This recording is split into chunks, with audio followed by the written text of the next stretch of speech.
18th April. இன்னைக்கு ஏசப்பா உங்களை பார்த்து சொல்றது என்னன்னா, பாடுகள். மெய்யாகவே அவர் நம்முடைய பாடுகளை ஏற்றுக்கொண்டு நம்முடைய துக்கங்களை சுமந்தார்னு ஏசாயா 53:4 சொல்லப்பட்டிருக்கு. உங்க வாழ்க்கையின் சந்தோஷத்தை, செல்வத்தை, புகழை, அந்தஸ்தை, உயர்வை பங்கு போட நிறைய பேர் வருவாங்க.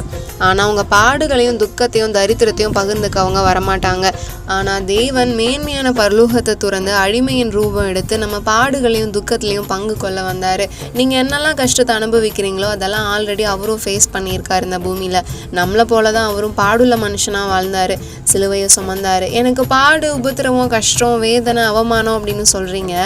ஆண்டவரை விடவா நீங்க இதெல்லாம் அதிகமா அனுபவிச்சிருக்க போறீங்க?